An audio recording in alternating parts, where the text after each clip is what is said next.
Tuhan.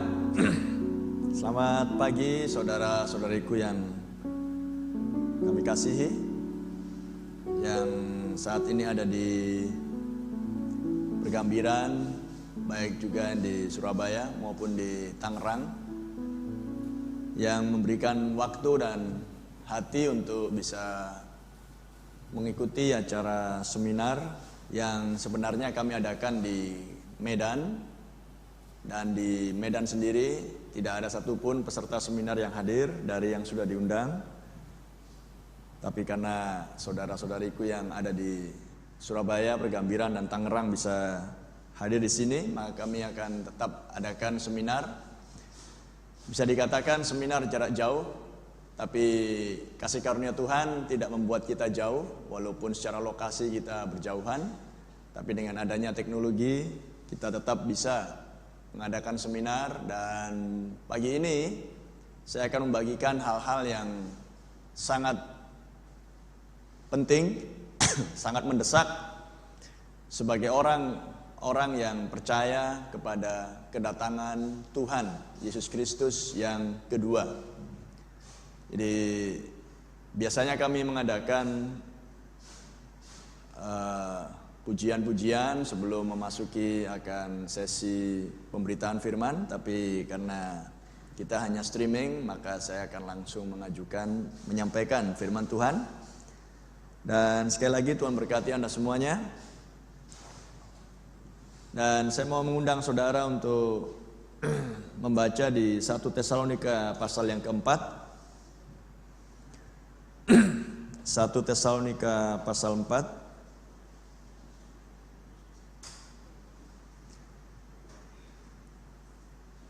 Kita baca dari ayat yang ke-16.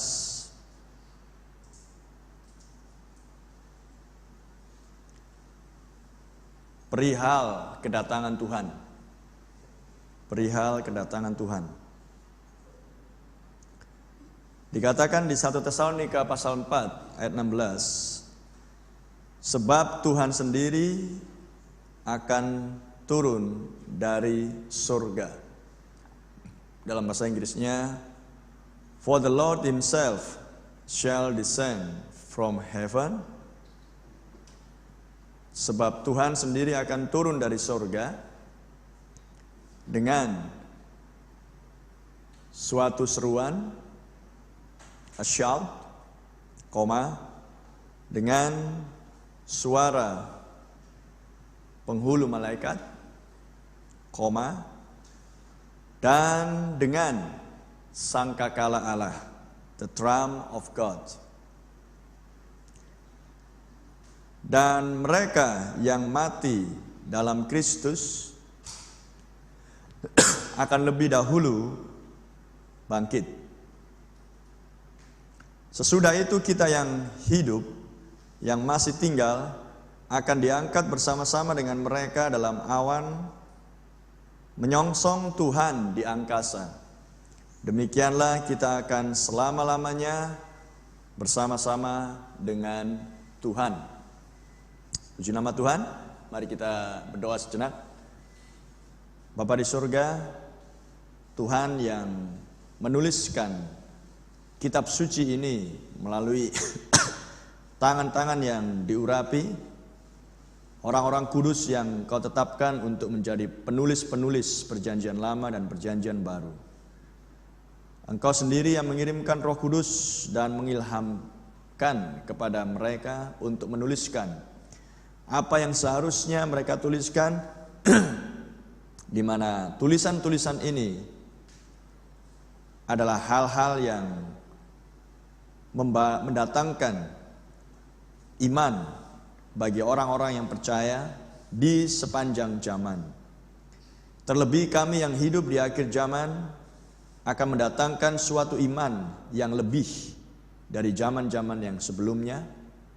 Sebab Engkau sudah berjanji dan berfirman di 1 Tesalonika 4 ini, bahwa ketika Engkau datang dengan suatu seruan, suara penghulu malaikat, dan sangkakala Allah, maka yang mati di dalam Kristus akan dibangkitkan terlebih dahulu, dan kemudian mereka yang masih hidup yang tinggal akan diubahkan. Dan jika janji ini berkata demikian Tuhan, maka adalah hal yang mustahil jika kami di akhir zaman memiliki suatu iman yang biasa-biasa saja.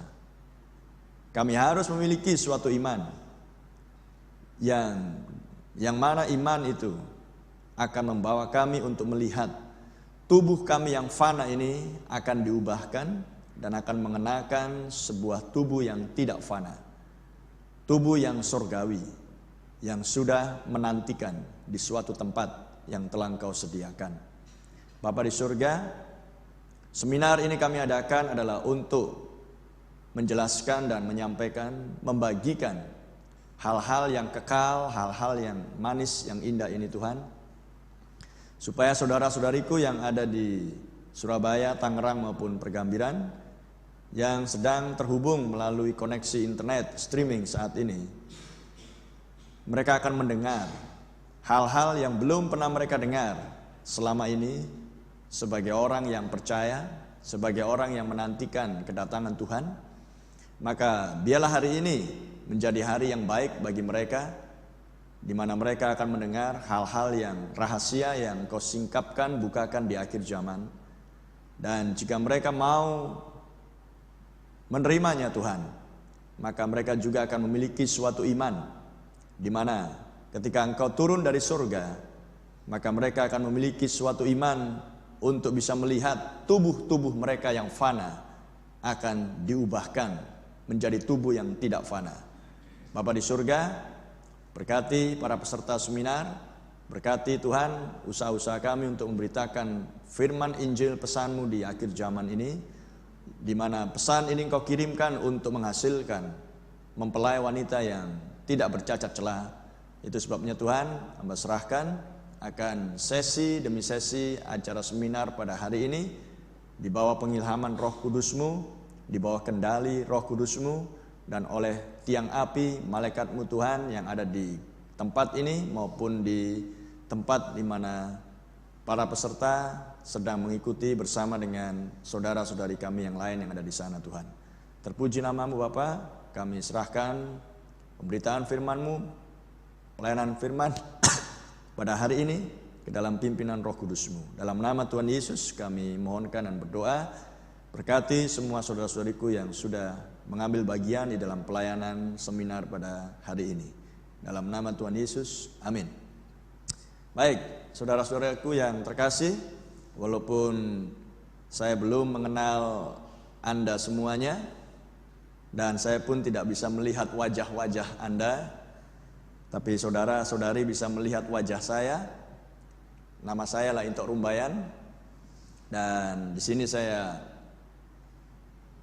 duduk dan menyampaikan firman Tuhan sebagai seorang pengkhotbah di akhir zaman yang sudah mendengar sebuah pesan yang dituliskan di 1 Tesalonika 4 ini, di mana tadi dikatakan bahwa Tuhan sendiri akan turun dari sorga. Tuhan sendiri akan turun dari sorga. For the Lord himself shall descend from heaven. Sebab Tuhan sendiri akan turun dari sorga dengan suatu seruan, dengan suara penghulu malaikat, dan dengan sangkakala Allah. Dan yang mati di dalam Kristus akan dibangkitkan terlebih dahulu. Maka saya adalah bagian dari pelayanan yang Tuhan sendiri kerjakan di akhir zaman, di mana Tuhan sendiri akan turun dari surga dengan suatu seruan dan dengan suara penghulu malaikat. Saya adalah salah seorang dari sekian banyak pengkhotbah-pengkhotbah di akhir zaman yang sudah mendapatkan lawatan di mana Tuhan sendiri turun dari surga. Dan saya percaya bahwa hanya ada satu Tuhan, dan namanya adalah Tuhan Yesus Kristus. Jadi jika dikatakan di 1 Tesalonika ini bahwa Tuhan sendiri akan turun dari surga, maka itu berarti adalah Tuhan Yesus Kristus sendiri. Dia yang adalah firman pada mulanya. Yohanes 1 ayat 1. Dan saya mau katakan bahwa jika dikatakan Tuhan sendiri akan turun dari surga, bukan berarti bahwa tubuh fisik Yesus Kristus sudah ada di sini atau sudah turun di angkasa atau di awan-awan. Bukan mengartikan demikian. Tetapi kita perlu memahami bahwa Yesus Kristus adalah Sang Firman. Yohanes 1 ayat 1. Pada mulanya adalah firman, dan firman itu bersama-sama dengan Allah, dan firman itu adalah Allah. Jadi firman dan Tuhan adalah satu adanya. Dan juga dikatakan di Kisah Para Rasul pasal yang pertama, dikatakan di sana bahwa ketika Yesus naik ke surga,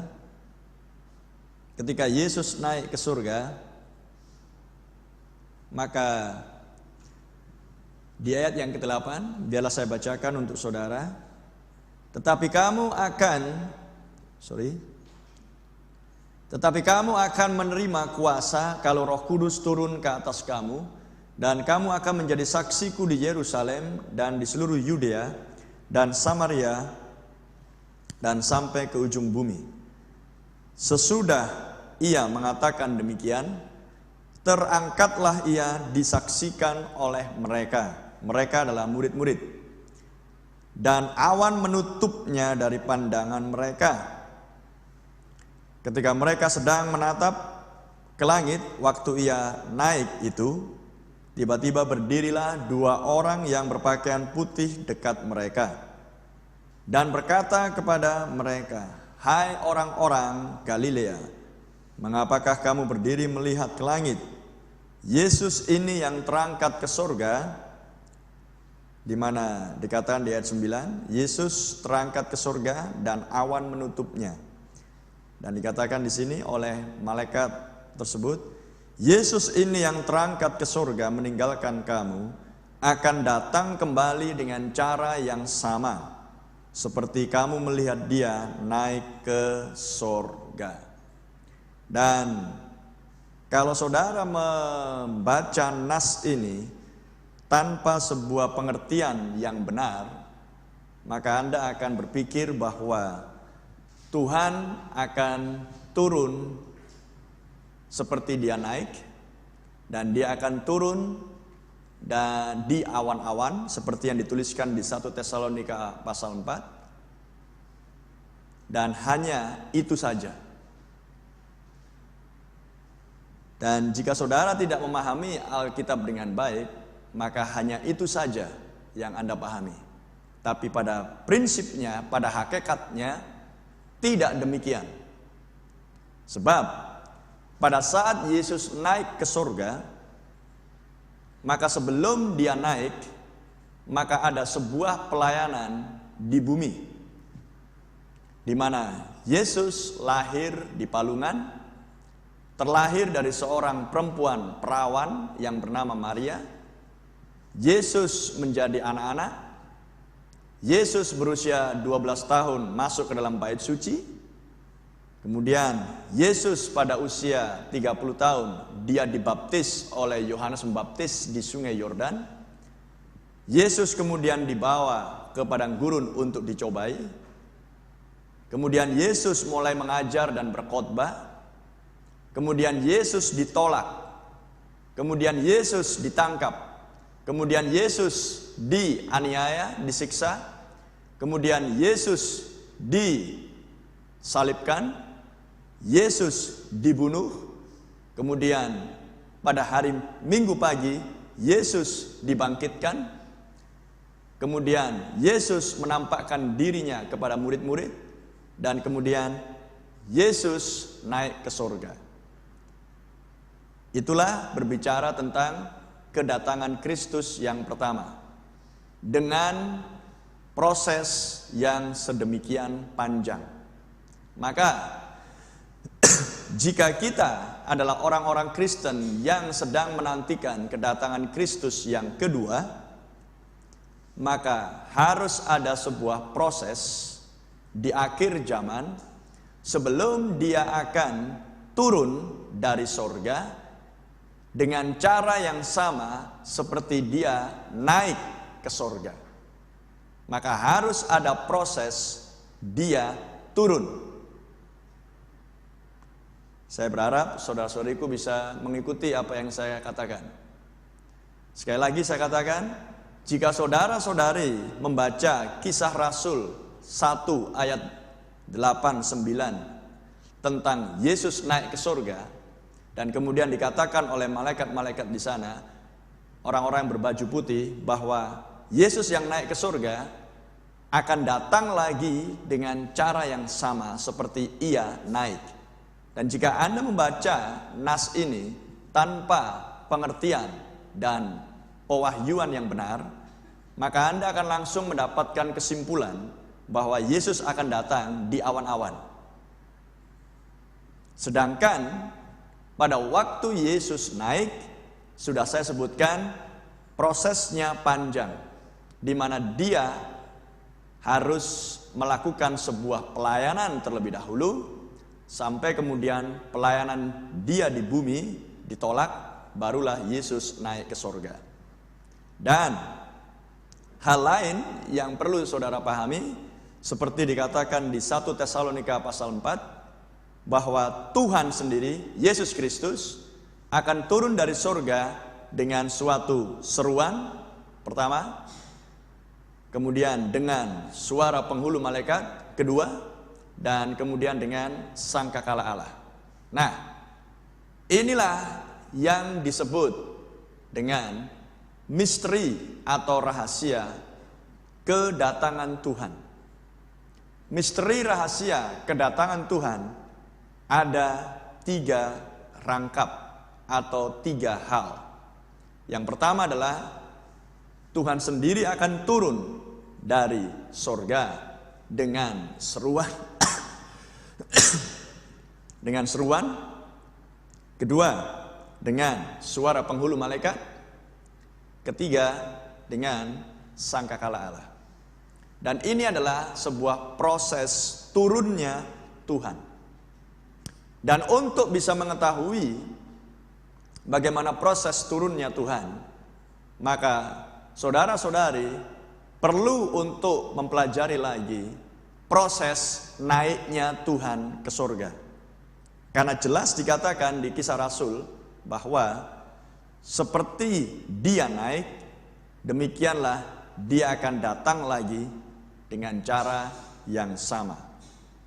Dia naik ditutup dengan awan-awan, dia turun dengan awan-awan.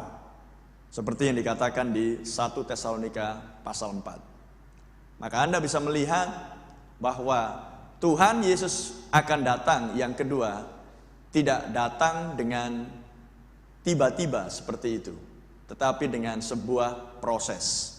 Seperti dulunya dia datang yang pertama dan berjalan di muka bumi, maka kedatangan Tuhan yang kedua juga harus dengan proses yang sama, di mana harus ada sebuah pelayanan Yesus Kristus lagi di muka bumi.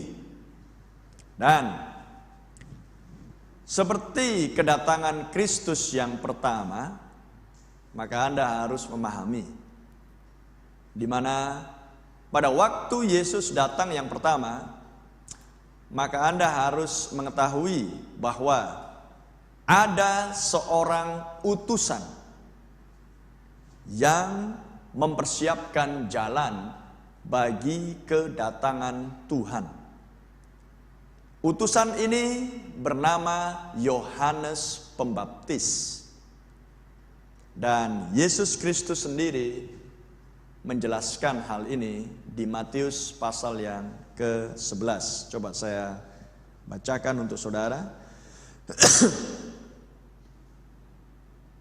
Sehingga saudara akan bisa memahami Alkitab dengan lebih baik lagi, dan pemahaman saudara-saudari tentang kedatangan Tuhan yang kedua akan menjadi lebih baik, sehingga saudara-saudari dengan pemahaman dan pengertian yang lebih baik, maka saudara-saudari akan bisa bersikap yang benar sebagai orang-orang yang menantikan kedatangan Tuhan untuk membawa orang-orang percaya masuk ke sorga, naik ke sorga bersama dengan Dia.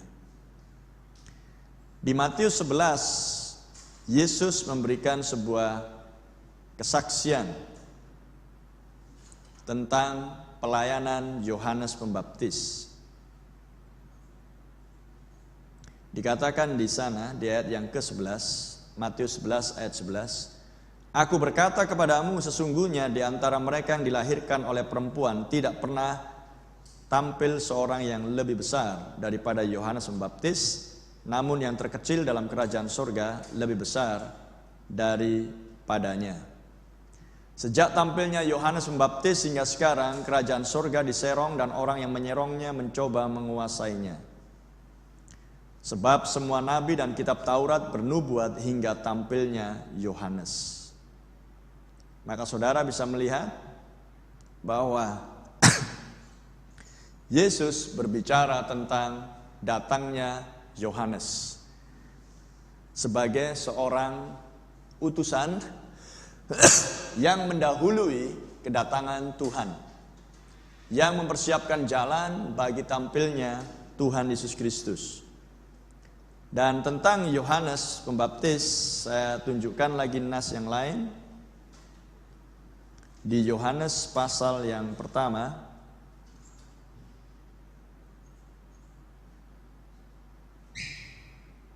dikatakan di situ, Yohanes 1 ayat yang ke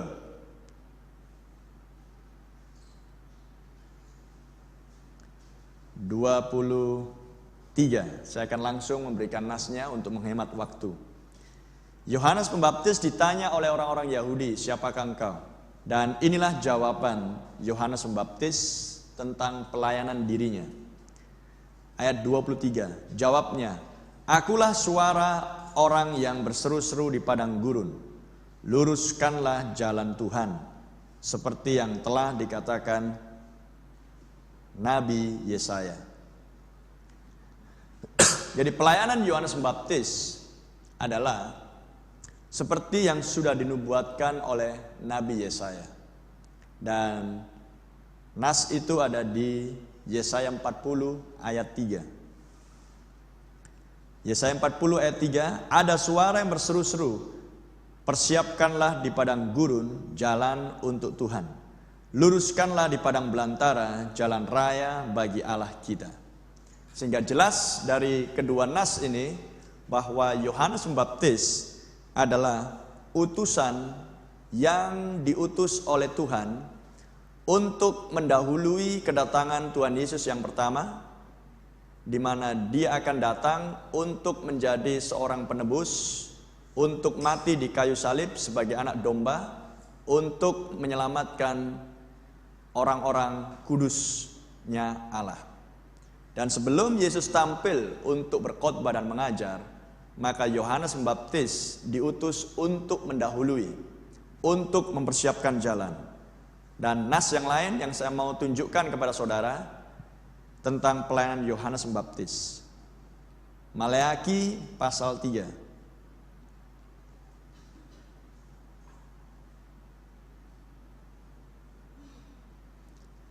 Maleaki pasal 3 ayat 1. Lihat, aku menyuruh utusanku, supaya ia mempersiapkan jalan di hadapanku. Dengan mendadak Tuhan yang kamu cari itu akan masuk ke bait-Nya. Malaikat perjanjian yang kamu kehendaki itu sesungguhnya ia datang. Firman Tuhan semesta alam. Lihat, Tuhan menyuruh seorang utusan untuk mempersiapkan jalan bagi kedatangan Tuhan. Dan utusan yang dimaksud adalah Yohanes Pembaptis. Saya tunjukkan di nas yang lain, di Matius 11 ayat 10 yang tadi sudah kita baca untuk membuat penegasan. Matius 11 ayat 10. Ini adalah perkataan Tuhan Yesus sendiri tentang pelayanan Yohanes Pembaptis. Karena tentang dia ada tertulis, lihatlah, aku menyuruh utusanku mendahului engkau. Ia akan mempersiapkan jalanmu di hadapanmu. Nah, dari beberapa nas yang sudah saya tunjukkan, baik di Yohanes 1, di mana Yohanes sendiri berkata, Yohanes Pembaptis bukan Yohanes Rasul. Yohanes Pembaptis berkata, aku adalah suara yang berseru-seru di padang gurun, persiapkan jalan bagi Tuhan, menggenapkan nubuatan Yesaya 40 ayat 3. Dan kemudian saya bacakan di Maleakhi 3 ayat 1, bahwa Tuhan menyuruh seorang utusan untuk mempersiapkan jalan bagi Tuhan. Dan kemudian ketika Tuhan yang penampakannya atau kedatangannya sudah didahului oleh utusannya, ketika Tuhan yang dimaksudkan tampil di bumi, yaitu Yesus Kristus, maka Yesus sendiri berkata kepada orang-orang Yahudi, memberikan sebuah penegasan, memberikan sebuah konfirmasi, memberikan sebuah pengakuan kepada mereka bahwa Yohanes Pembaptis adalah utusan untuk mempersiapkan jalan bagi kedatanganku. Ku menunjuk Tuhan Yesus Kristus. Nah,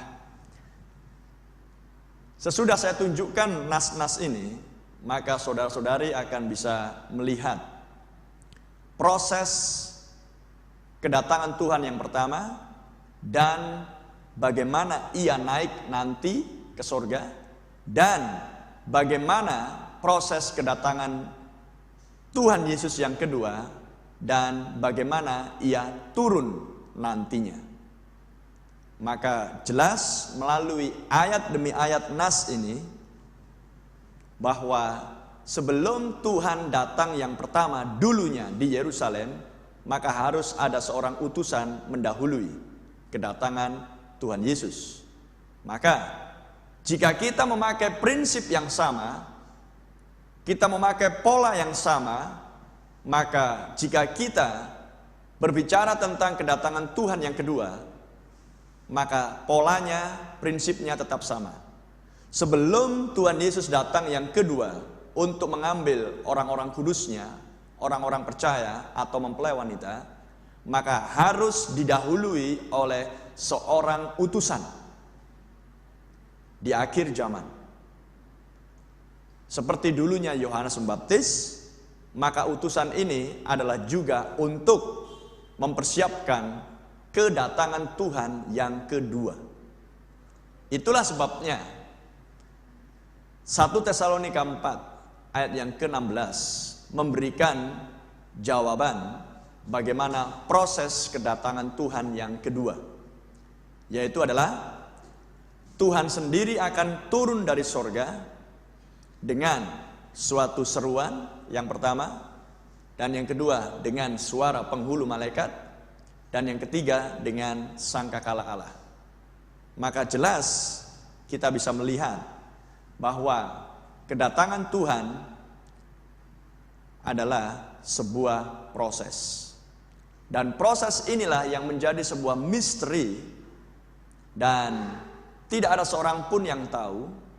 Tetapi di akhir zaman Tuhan berjanji bahwa Dia akan membukakan rahasia misteri kedatangan Dia yang kedua. Dan saya ambil nas untuk menunjukkan kepada saudara dari Matius pasal 24 ayat yang ke-36, di mana dikatakan di sana tidak ada seorang pun yang tahu. Matius 24 ayat 36, tetapi tentang hari dan saat itu tidak seorang pun yang tahu. Malaikat-malaikat di sorga tidak, dan anak pun tidak, hanya Bapa sendiri. Jadi jelas dikatakan oleh Tuhan Yesus di Matius 24, tidak ada seorang pun yang tahu kapan Dia datang.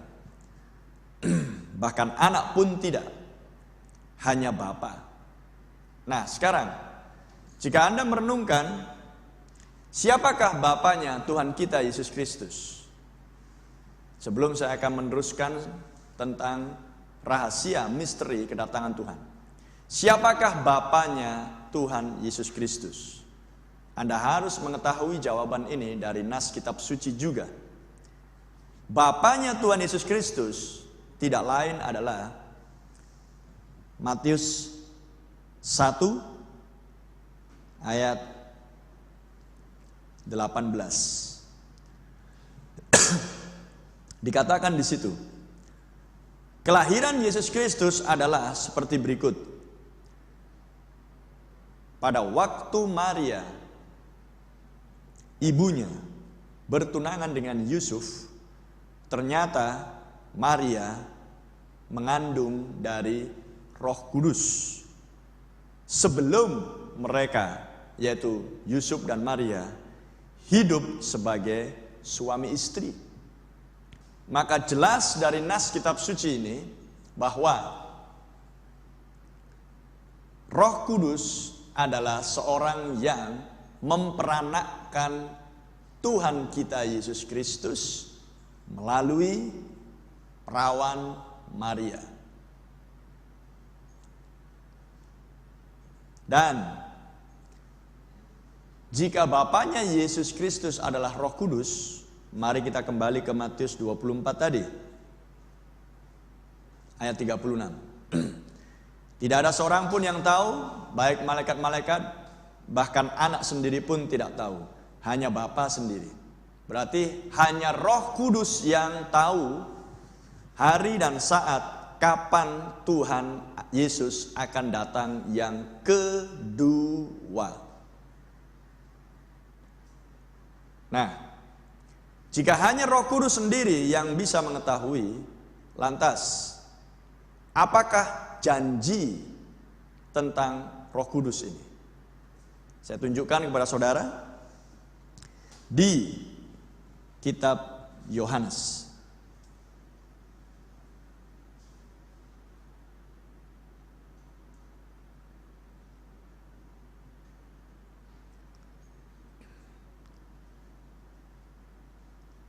Di kitab Yohanes dikatakan di sana,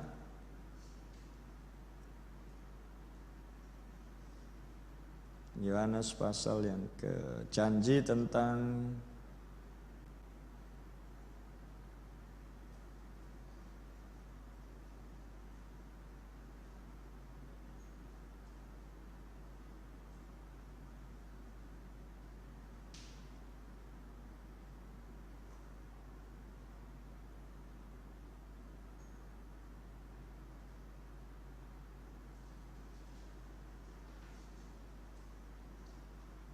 janji tentang datangnya Roh kebenaran.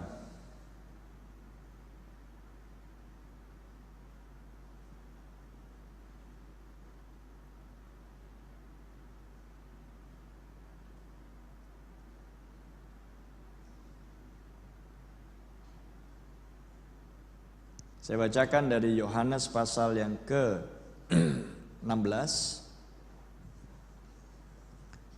ayat 13. Tetapi apabila Ia datang, yaitu Roh kebenaran, Ia akan memimpin kamu ke dalam seluruh kebenaran. Sebab Ia tidak akan berkata-kata dari dirinya sendiri, tetapi segala sesuatu yang didengarnya, itulah yang akan dikatakannya, dan Ia akan memberitakan kepadamu hal-hal yang akan datang.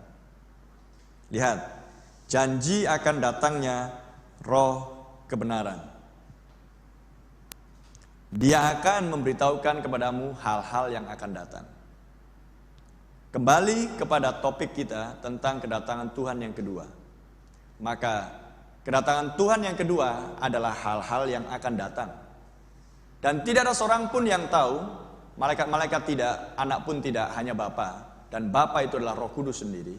Maka jika Roh Kudus, Roh kebenaran itu diam di dalam saya dan saudara-saudari, maka dialah yang akan memberitahukan membukakan rahasia kedatangan Tuhan. Amin. Dan nas yang lain saya akan tunjukkan kepada saudara.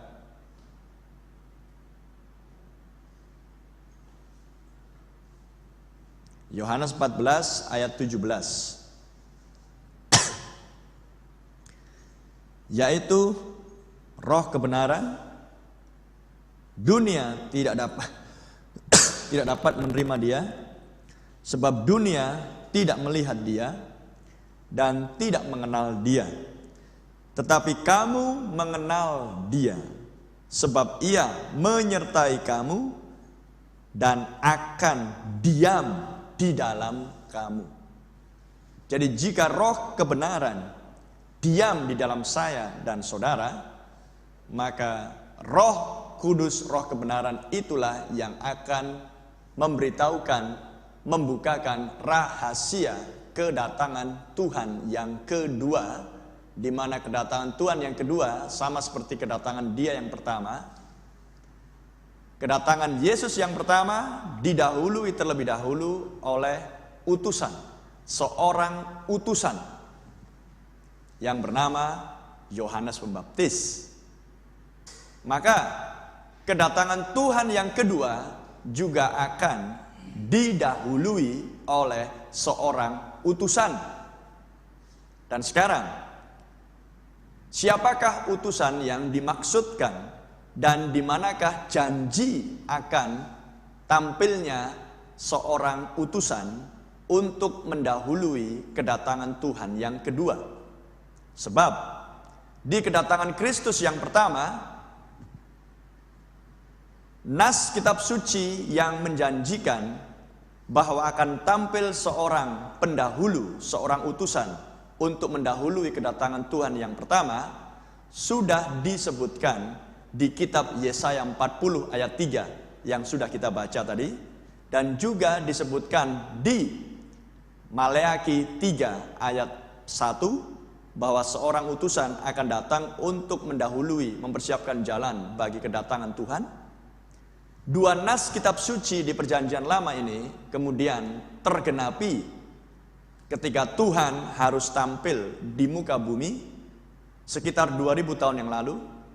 Dan sebelum Tuhan Yesus bisa mengajar dan berkhotbah dan pergi berkeliling ke seluruh wilayah Israel di masa itu, maka seorang utusan tampil lebih dahulu. Seorang yang mendahului, mempersiapkan bagi kedatangan Tuhan. Dan namanya adalah Yohanes Pembaptis, menggenapkan dua nas kitab suci yang tertulis di perjanjian lama, yaitu adalah Yesaya 40 ayat 3 dan Maleakhi 3 ayat 1. Dan sekarang kita memakai pola yang sama untuk berbicara tentang kedatangan Tuhan yang kedua. Maka sebelum Tuhan Yesus datang yang kedua, adakah nas kitab suci yang berbicara, bernubuat akan tampilnya seorang utusan pendahulu kedatangan Tuhan yang kedua? Maka sebagai seorang yang percaya kepada Tuhan Yesus Kristus dan yang menantikan kedatangan Tuhan untuk kita dibawa masuk ke surga, maka kita harus tahu dan mengenali utusan yang dimaksudkan. Sebab jika tidak, maka kita akan melewatkan kedatangan Tuhan. Dan satu nas yang saya tunjukkan untuk menegaskan tentang pola kedatangan Tuhan yang kedua, kedatangan Dia yang kedua sama dengan kedatangan Dia yang pertama, maka kita baca di Ibrani 13 ayat yang ke-8.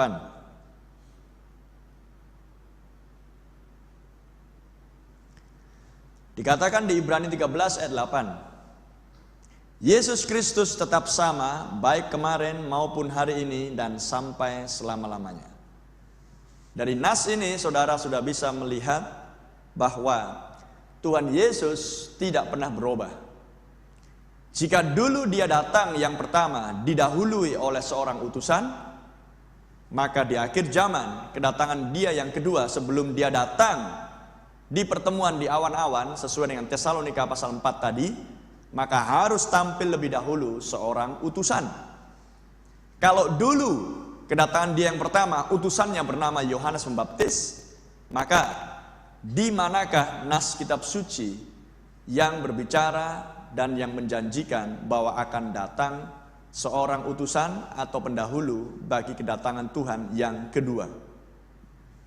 Saya tunjukkan nas yang lain untuk menegaskan pemahaman ini.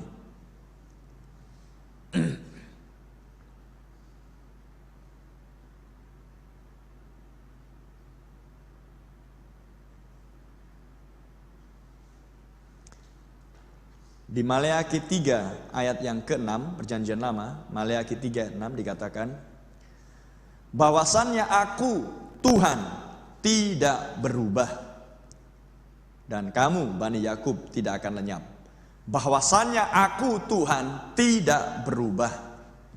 Maka jelas Tuhan Yesus Kristus adalah Tuhan Allah itu sendiri. Tuhan Yesus Kristus adalah Sang Firman. Yohanes 1 ayat 1. Maka jelas bagaimana Yesus bekerja dan melayani dan datang di bumi pada saat kedatangan Dia yang pertama. Maka dengan cara yang sama dia akan menyatakan pelayanannya lagi di akhir zaman di kedatangan dia yang kedua. Maka saudara renungkan sejenak apa yang sudah saya sampaikan ini, bahwa caranya Tuhan datang yang kedua adalah seperti dulunya ketika ia naik ke surga. Saya bacakan ulang lagi di Kisah Para Rasul tadi untuk memberikan penegasan kepada saudara. Di Kisah Rasul 1 ayat yang ke-9. Sesudah ia mengatakan demikian, terangkatlah ia disaksikan oleh mereka. Mereka adalah murid-murid Tuhan Yesus. Dan awan menutupnya dari pandangan mereka. Ketika mereka sedang menatap ke langit, waktu ia naik itu, tiba-tiba berdirilah 2 orang yang berpakaian putih dekat mereka. Dan berkata kepada mereka, hai orang-orang Galilea, mengapakah kamu berdiri melihat ke langit? Yesus ini yang terangkat ke surga, meninggalkan kamu, perhatikan, akan datang kembali. Shall so come. Akan datang kembali dengan cara yang sama. Seperti kamu melihat dia naik ke surga. Dia yang naik ke surga akan datang kembali dengan cara yang sama. Itulah yang disebut dengan kedatangan Tuhan yang kedua. Maka Tuhan tidak pernah merubah caranya. Tuhan tidak berubah. Kristus sama kemarin, hari ini, dan selamanya. Maka saya ajak saudara untuk membaca lagi di 1 Tesalonika pasal 4.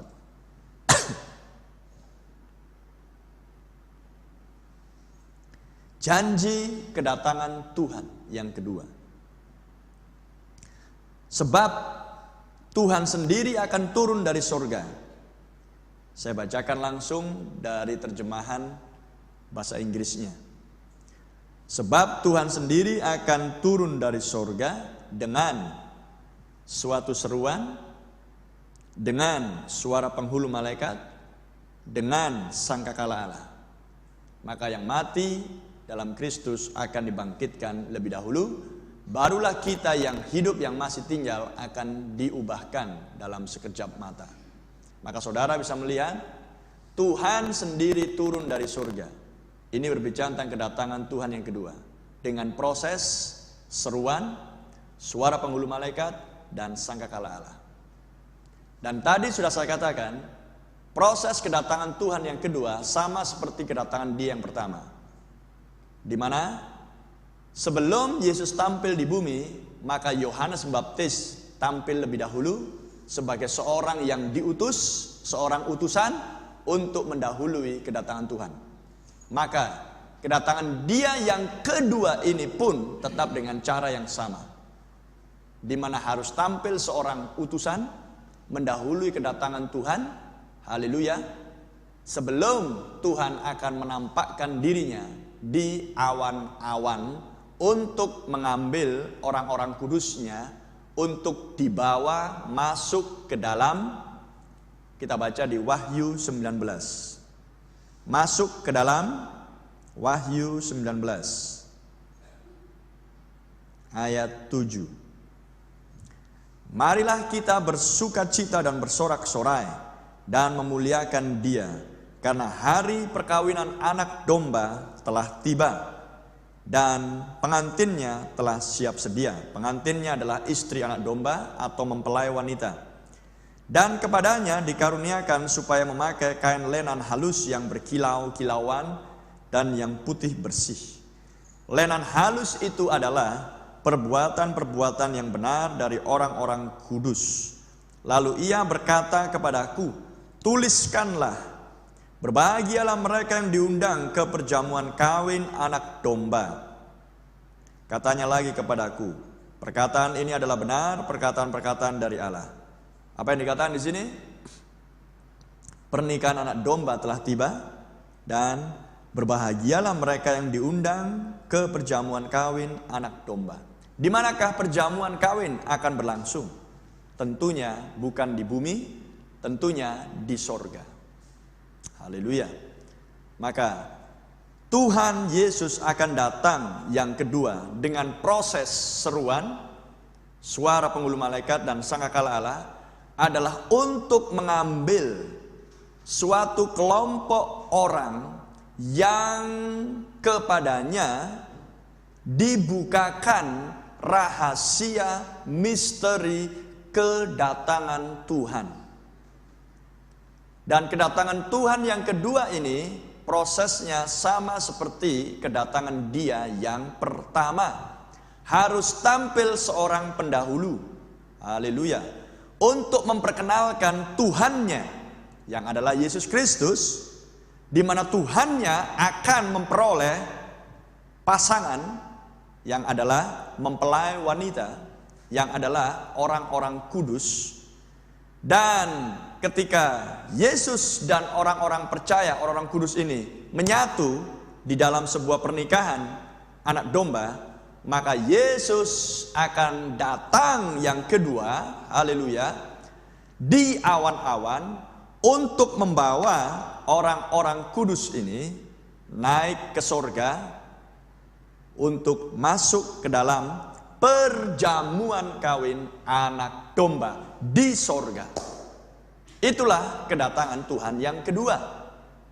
Dan sekarang, sebelum saudara menginginkan untuk masuk ke sorga, mengikuti perjamuan kawin malam anak domba, maka ikuti terlebih dahulu proses kedatangan Tuhan ini. Sebelum ia akan membawa orang-orang kudus naik ke sorga, masuk dalam perjamuan kawin malam anak domba, maka dia harus turun, haleluya, perhatikan ini, Tuhan sendiri harus turun dari sorga untuk berkhotbah dan mengajar. Seperti dulunya Tuhan Yesus Kristus berkhotbah dan mengajar. Tetapi sebelum dia bisa berkhotbah dan mengajar, maka harus tampil seorang pendahulu, utusan yang bernama Yohanes Pembaptis. Maka proses yang sama, sebelum dia berkhotbah dan mengajar, harus tampil dahulu pendahulu, seorang utusan di akhir zaman, untuk memperkenalkan Dia yang adalah Tuhan Yesus Kristus. Glory, haleluya. Jika saudara bisa menangkap akan pola ini, seperti seorang penjahit harus tahu patrun sebelum dia memotong kain dan menyatukan potongan-potongan kain tersebut untuk menjadikan potongan-potongan kain yang sudah diukur sesuai dengan patrunnya menjadi sebuah baju, kemeja, kaos, celana, rok atau apapun. maka Anda harus tahu patron, dan patron adalah pola. Maka untuk Anda berharap dan menginginkan bisa masuk ke surga, Anda harus tahu polanya pelayanan Tuhan dan kedatangan Tuhan. Haleluya. Maka jelas dikatakan dari nas-nas kitab suci ini, tanpa perlu menafsirkan dengan penafsiran pribadi, maka kedatangan Tuhan yang kedua sama seperti dengan kedatangan Tuhan yang pertama. Haleluya. Dan untuk memperjelas bagi Anda, Tuhan sendiri akan turun dari surga, 1 Tesalonika 4 tadi, ayat 16. Sebab Tuhan sendiri akan turun dari surga dengan seruan, suara penghulu malaikat dan sangkakala Allah. Maka Tuhan yang dimaksudkan adalah firman. Mari kita baca di Yohanes 1 ayat 1.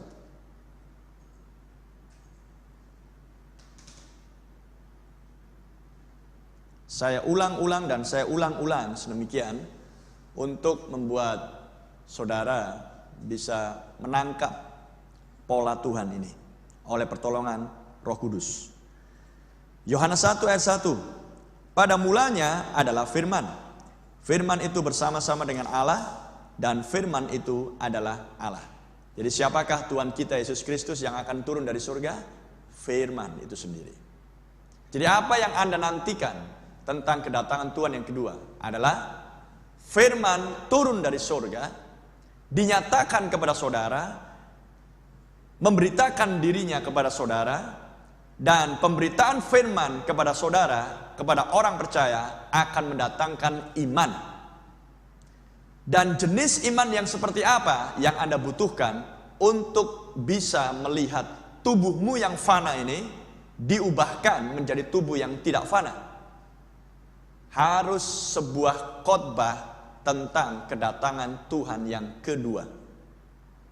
Dan rahasia tentang kedatangan Tuhan yang kedua dan hal-hal apa yang mengikuti kedatangan Tuhan yang kedua, itulah yang harus diberitakan oleh firman itu sendiri, oleh Tuhan Yesus sendiri, melalui seorang utusan yang diutus oleh Tuhan.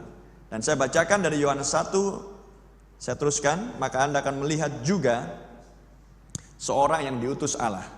Ayat yang ke-6. Datanglah seorang yang diutus Allah, namanya Yohanes. Ia datang sebagai saksi untuk memberi kesaksian tentang terang itu, supaya oleh dia semua orang menjadi percaya. Ia bukan terang itu, tetapi ia harus memberi kesaksian tentang terang itu. Jadi, pendahulu kedatangan Tuhan yang pertama adalah seorang yang harus memberikan kesaksian tentang terang tersebut. Dan terang itu tidak lain adalah Yesus Kristus. Sebab Yesus Kristus berkata, "Aku adalah terang dunia." Ada amin? Maka jika Anda berbicara tentang kedatangan Tuhan yang kedua, maka Dia, Yesus yang adalah terang, terang akan datang untuk menyinari bumi, supaya orang-orang yang diam di atas bumi akan mengenal terang tersebut. Tetapi nas kitab suci berkata,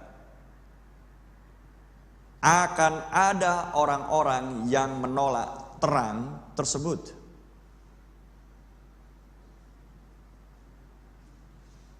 Dan lihat apa yang dikatakan oleh nas kitab suci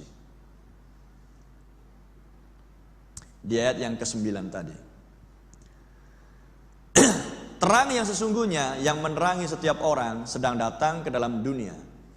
Ia telah ada di dalam dunia dan dunia dijadikan olehnya, tetapi dunia tidak mengenalnya. Ia datang kepada milik kepunyaannya, tetapi orang-orang kepunyaannya itu tidak menerimanya. Tetapi semua orang yang menerimanya, menerima apa? Menerima terang. Akan ada orang yang menolak terang, tetapi akan ada orang yang menerima terang. Haleluya. Dan itu berlaku di kedatangan Tuhan yang pertama, dan dengan pola yang sama tetap berlaku di kedatangan Tuhan yang kedua. Dan saya akan tunjukkan di mana janji akan terang itu dinyatakan. Karena kita berbicara tentang kedatangan Tuhan yang kedua. Dan saya lanjutkan. Tetapi semua orang yang menerimanya diberinya kuasa supaya menjadi anak-anak Allah, yaitu mereka yang percaya dalam namanya. Jadi akan ada orang yang menolak terang, akan ada orang yang menerima terang. Amin. Sekarang, terang yang dimaksudkan di Yohanes 1 ini, dulunya sudah dipancarkan. Dulunya sudah diberikan. Dulunya sudah dinyatakan. Dan itulah kedatangan Tuhan yang pertama. Haleluya. Tetapi kita sekarang berbicara tentang kedatangan Tuhan yang kedua. Dan bicara tentang terang, bicara tentang firman, bicara tentang Tuhan, bicara tentang Yesus Kristus.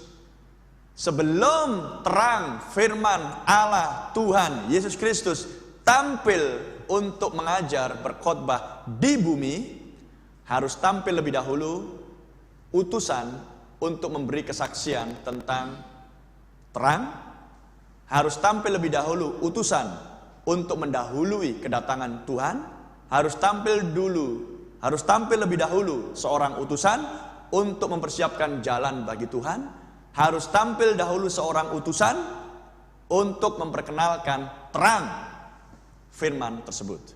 Dan itu adalah kedatangan Tuhan yang pertama. Maka pola yang sama harus terulang lagi di kedatangan Tuhan yang kedua. Dan terang yang dimaksudkan di akhir zaman adalah terang yang sama yang dulunya ada di Yerusalem, Yesus Kristus. Maka terang yang di zaman ini terkait dengan kedatangan Tuhan yang kedua adalah oknum yang sama. Dan sekarang saya tunjukkan di mana janji akan datangnya terang untuk akhir zaman. Karena Yohanes 1 berbicara tentang terang di kedatangan Tuhan yang pertama, sekitar 2000 tahun yang lalu. Sekarang saya akan tunjukkan janji akan datangnya terang khusus untuk akhir zaman dan tidak di zaman yang lain. Karena terang di akhir zaman ini terkait dengan oknum firman itu sendiri. Terang itu adalah Yesus Kristus, dan itu adalah berbicara tentang kedatangan Tuhan yang kedua. Dia akan datang di awan-awan, membawa mempelai wanitanya untuk masuk ke sorga, menjalankan, menikmati perjamuan kawin malam anak domba. Terang di sebelah sana, Yesus sendiri di Yerusalem, Israel. Terang di sebelah sini akhir zaman, Yesus sendiri, Sang Firman. Dan sebelum terang ini ditampilkan, harus ada pendahulu, yaitulah Yohanes Pembaptis. Maka terang di akhir zaman, sebelum dia ditampilkan, harus ada pendahulu di kedatangan dia yang kedua. Dan sekarang saya tunjukkan terang untuk akhir zaman yang dijanjikan. Maleaki atau tepatnya Zakaria, kitab Zakaria di Perjanjian Lama,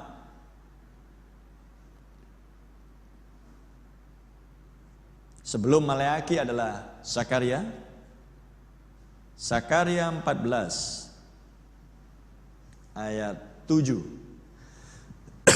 Saya akan bacakan dalam bahasa Inggrisnya karena di bahasa Indonesia tidak komplit, tidak lengkap. Dan tolong munculkan teksnya, nas ini. Zakaria 14 ayat 7.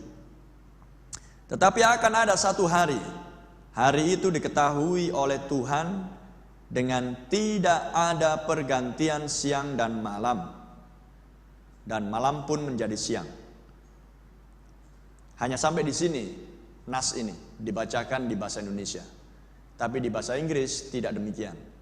Masih ada kelanjutannya. Dan kelanjutannya itu adalah berbunyi seperti ini. Bahwa pada waktu senja akan ada terang.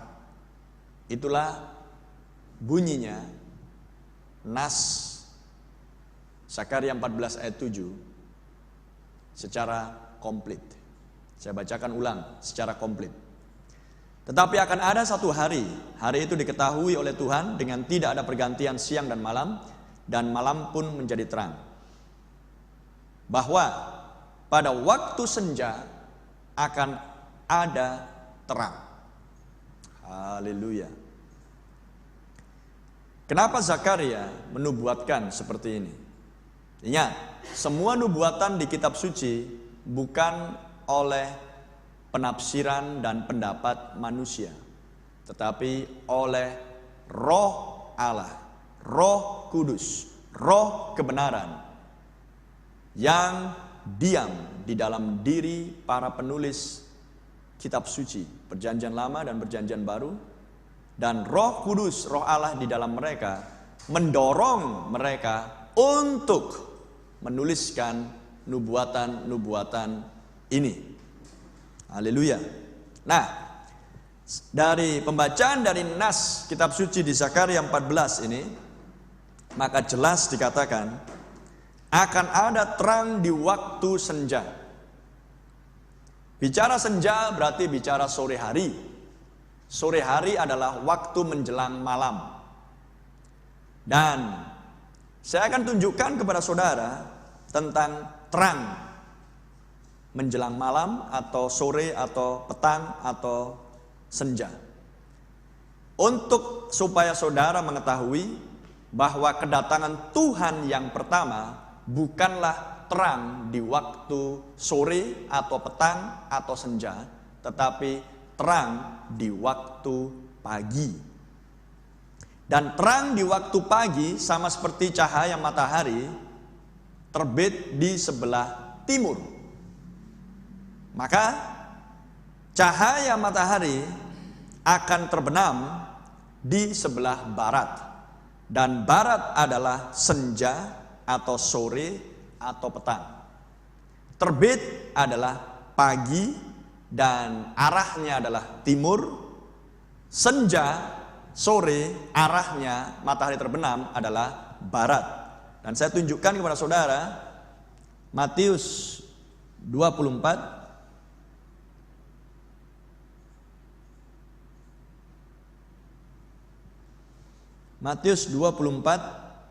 ayat 27.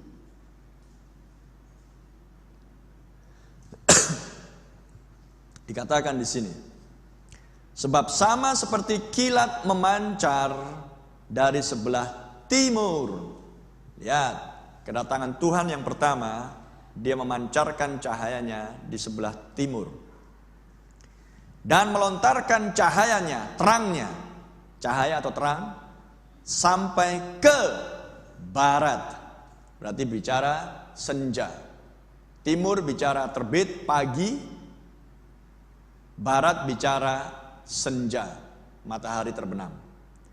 Demikian pula lah kelak kedatangan anak manusia. Siapakah anak manusia? Tidak lain adalah Tuhan kita Yesus Kristus. Tidak bisa dibantah. Orang yang mencoba membantah bahwa anak manusia bukan Tuhan Yesus Kristus, maka dia bukan seorang yang percaya kepada Alkitab. Nah, maka saudara-saudari bisa melihat bahwa seperti dulunya kedatangan dia yang pertama adalah dia yang adalah terang sebelah timur. Dan sebelum terang dinyatakan secara penuh, maka harus ada pendahulu, dan namanya Yohanes Pembaptis. Maka sekarang sesuai dengan nubuatan kitab suci akan tampilnya terang yang berikutnya, yang adalah kedatangan Tuhan yang kedua. Dan dijanjikan di Zakaria 14 ayat 7 akan ada terang di waktu senja. Dan di Matius 24 ayat 27 juga dikatakan yang sama, bahwa Yesus yang adalah terang akan tampil di sebelah barat. Maka seperti dulu Yesus tampil di sebelah timur, sebelum dia tampil ada pendahulu yang disebut utusan untuk bersaksi akan terang. Maka ketika terang Yesus tampil di sebelah barat, akan tampil lebih dahulu utusan untuk bersaksi memperkenalkan terang sebelah barat tersebut. Dan ini adalah berbicara tentang kedatangan Tuhan yang kedua. Dan saya berharap saudara-saudariku bisa menangkap apa yang sudah saya sampaikan, karena pola ini cukup sederhana, pola ini cukup simple dan tidak jelimet, tidak berputar-putar, tidak basa-basi, tidak teoritis, tetapi adalah dari nas ke nas, dari nas Alkitab kepada nas ayat firman Tuhan yang lain. Dan saudara bisa melihat kembali ke Maleakhi 3 ayat 6, Tuhan tidak berubah. Kembali ke Ibrani 13 ayat 8, Kristus sama kemarin, hari ini, dan selamanya. Haleluya. Karena Kristus adalah Tuhan sendiri. Maka cara Tuhan datang yang pertama didahului oleh kedatangan pendahulu atau utusan. Cara Tuhan yang kedua datang didahului dengan seorang pendahulu atau utusan. Dan sudah banyak nas-nas yang sudah saya tunjukkan kepada saudara dan saudari. Haleluya.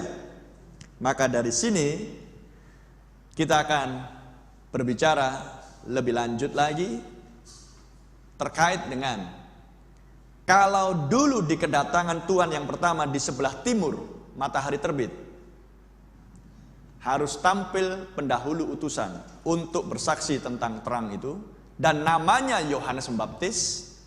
Dan tentang Yohanes Pembaptis, dia menggenapkan dua nas kitab suci di Perjanjian Lama, yaitu adalah Yesaya 40 ayat 3 dan Maleakhi 3 ayat 1. Lantas bagaimana dengan kedatangan Tuhan yang kedua? Dia yang adalah terang, maka harus tampil lebih dahulu seorang yang bersaksi akan terang tersebut, seorang pendahulu, seorang utusan, dan utusan ini harus juga ada dijanjikan di nas kitab suci. Maka di manakah dijanjikan tentang datangnya utusan ini? Karena tentang terang itu sudah saya tunjukkan di Zakaria 14. Sekarang di manakah janji akan utusan tersebut?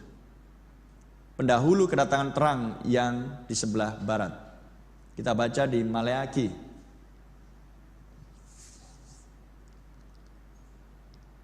Maleakhi 4 ayat yang kelima. Dikatakan di sana, sesungguhnya aku akan mengutus Nabi Elia kepadamu menjelang atau sebelum. Sesungguhnya aku akan mengutus Nabi Elia kepadamu sebelum datangnya hari Tuhan yang besar dan yang mengerikan itu. Sebelum datangnya penghakiman atas bumi ini dan dunia ini, maka harus tampil seorang yang diutus. Aku akan mengutus. Sama seperti dulunya Yohanes Pembaptis adalah seorang yang diutus, yang tertulis di Maleakhi 3 ayat 1. Maka sekarang nas yang sama berkata, aku akan mengutus seorang nabi yang adalah Elia sebelum penghakiman Tuhan datang. Haleluya. Dan Nabi Elia ini juga disebutkan di Wahyu pasal 10.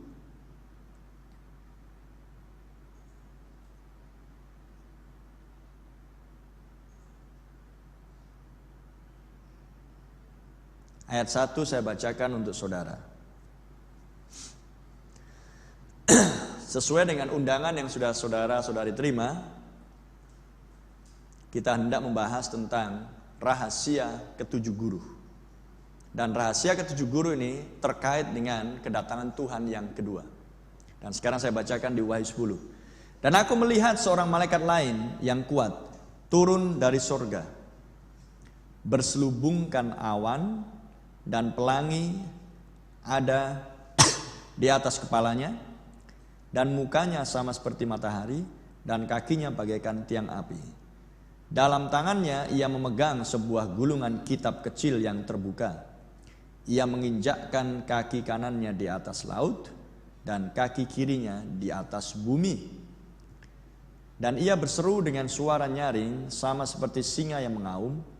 Dan sesudah ia berseru, ketujuh guru itu memperdengarkan suaranya.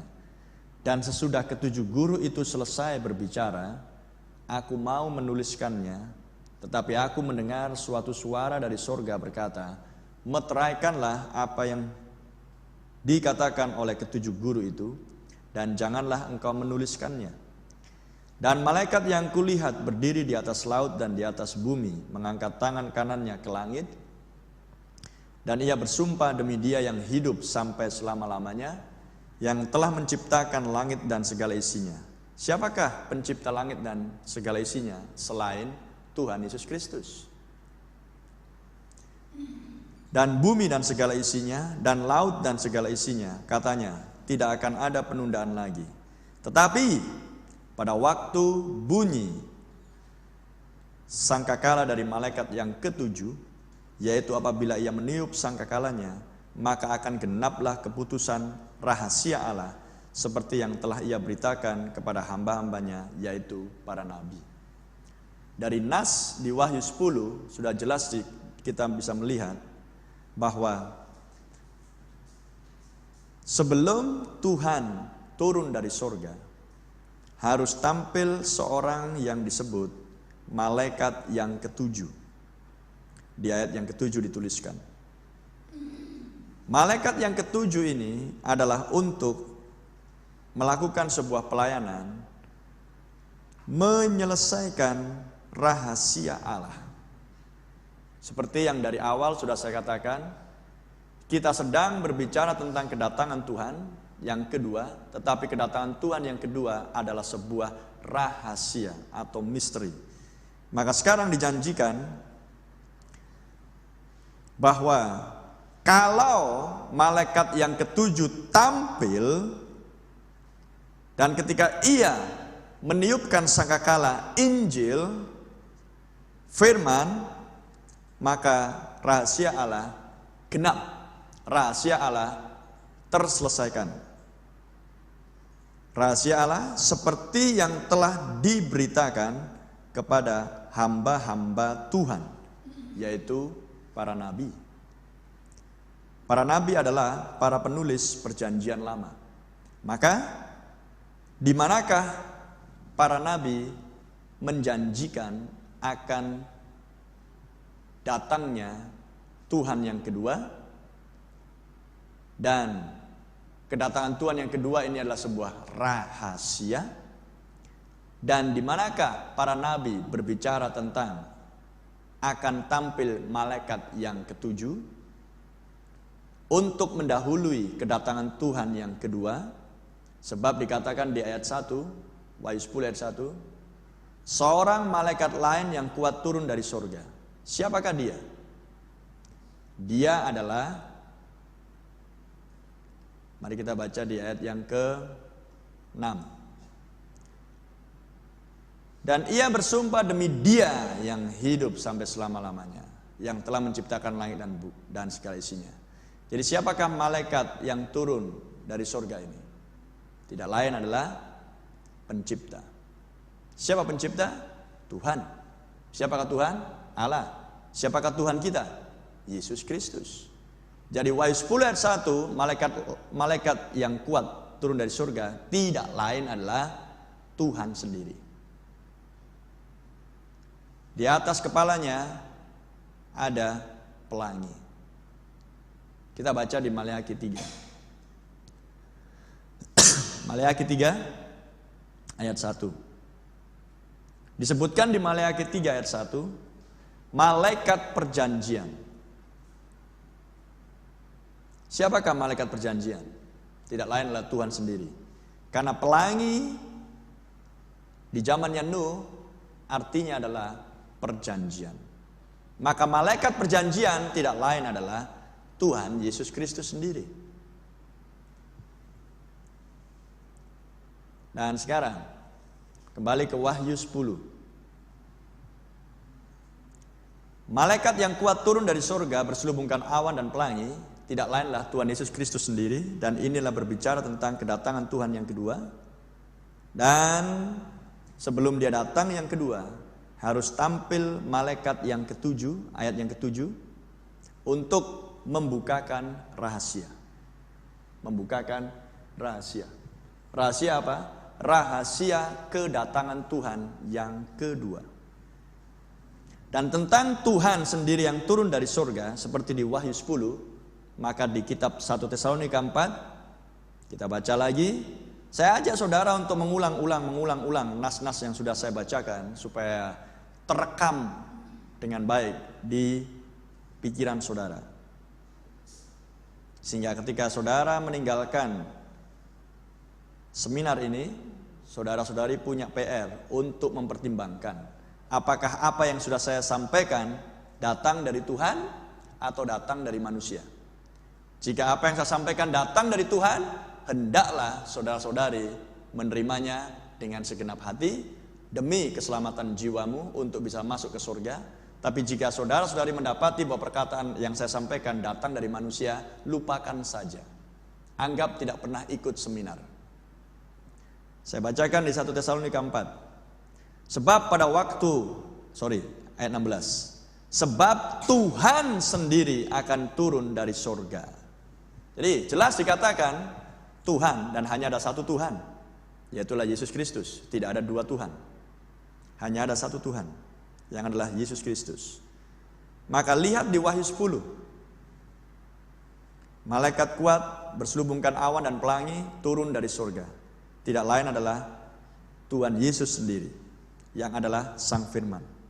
Dan kembali lagi, sebagaimana tadi Yesus datang yang pertama didahului oleh pendahulu utusan, maka kedatangan Tuhan yang kedua harus didahului oleh seorang utusan. Dan utusan di kedatangan Tuhan yang pertama namanya Yohanes Pembaptis, menggenapkan dua nas, Yesaya 40 dan Maleakhi 3. Maka kedatangan Tuhan yang kedua didahului oleh seorang utusan, menggenapkan nas kitab suci yang adalah Maleakhi 4 dan Wahyu 10 ayat 7. Dua nas, yang satu di Perjanjian Lama, yang satu di kitab Wahyu. Dua nas ini akan menunjuk pelayanan yang sama seperti dulunya Yohanes Pembaptis. Kembali lagi, saya ulangi lagi. Kedatangan Tuhan yang pertama, Dia adalah Firman, Dia adalah Tuhan, Dia adalah Allah dalam rupa manusia, Dia adalah terang. Dan sebagai Tuhan, Maleakhi 3 dan Yesaya 40 mengatakan ada suara orang yang berseru-seru di padang gurun untuk mempersiapkan jalan bagi Tuhan. Maleakhi 3 berkata, aku mengutus seorang utusan untuk mendahului kedatangan Tuhan. Maka dua nas digenapkan oleh Yohanes Pembaptis. Maka Yohanes Pembaptis adalah pendahulu kedatangan Tuhan yang pertama sebagai Tuhan. Yesus sebagai terang, maka Yohanes Pembaptis sesuai dengan Yohanes 1, dia tampil sebagai seorang yang diutus untuk bersaksi akan terang ini. Oke? Dan ini adalah kedatangan Tuhan Yesus yang pertama. Dia sebagai Tuhan, dia sebagai terang. Dan pendahulu utusannya adalah Yohanes Pembaptis. Dan siapa yang menolak utusan sesuai dengan nas kitab suci tidak akan melihat terang.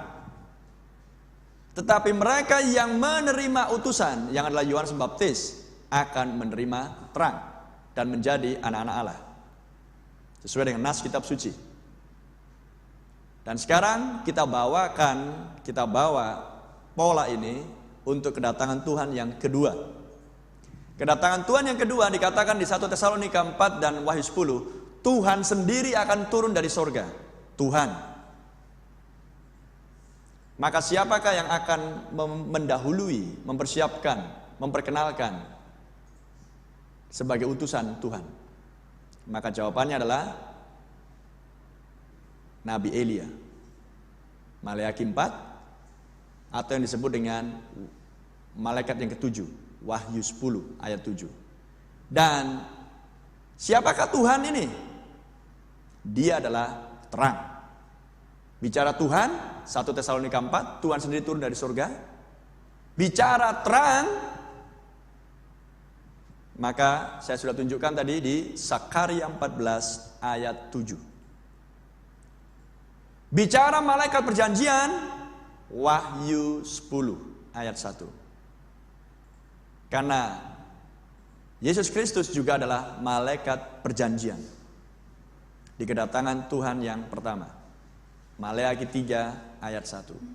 Sehingga Anda bisa melihat dia datang sebagai Tuhan, Yesus, dia datang sebagai terang, Yesus, dia datang sebagai firman, Yesus, dia datang sebagai malaikat perjanjian, Yesus, dan didahului oleh Yohanes Pembaptis, menggenapkan Yesaya 40 dan Maleakhi 3. Dan dia tampil, terang ini tampil di sebelah timur. Matahari terbit.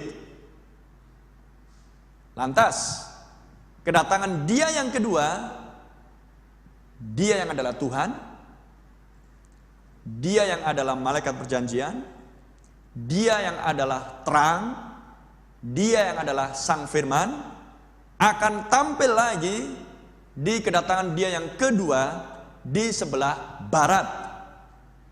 Maka harus tampil lebih dahulu untuk memperkenalkan terang, firman, Tuhan, malaikat perjanjian yang disebut dengan pendahulu atau utusan, yang menggenapkan Maleakhi pasal 4, menggenapkan Wahyu 10 ayat 7. Untuk dua nas ini memperkenalkan Yesus yang adalah Tuhan, terang, firman, malaikat perjanjian. Ada amin? Saya nggak bisa melihat wajah, jadi saya pastikan Anda mengerti.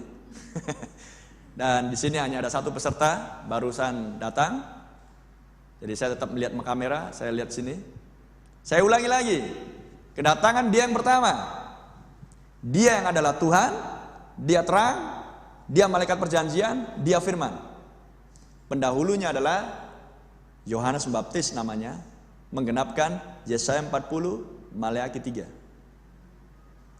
Siapa yang menolak utusan, menolak terang. Siapa yang menerima utusan, memperoleh terang. Kedatangan Tuhan yang pertama. Sekarang kita bicara kedatangan Tuhan yang kedua. Polanya sama. Dia adalah Tuhan, 1 Tesalonika 4. Tuhan sendiri turun dari sorga dengan seruan, suara penghulu malaikat, dan sangkakala Allah. Dia yang adalah terang, Zakaria 14 ayat 7. Dia yang adalah terang,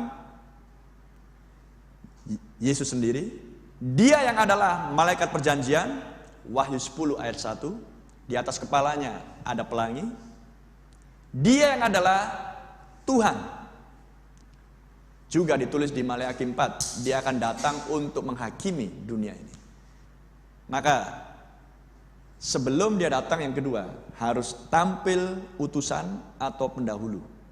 Yang tidak lain adalah Maleakhi 4, Nabi Elia, atau yang disebut dengan Wahyu 10 ayat 7, malaikat yang ketujuh, adalah untuk membukakan rahasia tentang kedatangan Tuhan yang kedua. Puji nama Tuhan. Jadi kalau saudara-saudari bisa melihat pola ini dengan sangat sederhana, dan saya mencoba dan berusaha untuk sesederhana mungkin memperlihatkan kepada saudara, maka jelas di zaman Yohanes Pembaptis, dia seorang yang memperkenalkan terang, bersaksi akan terang. Menolak Yohanes Pembaptis, maka orang tersebut tidak menerima terang. Prinsip yang sama, Tuhan Yesus datang yang kedua,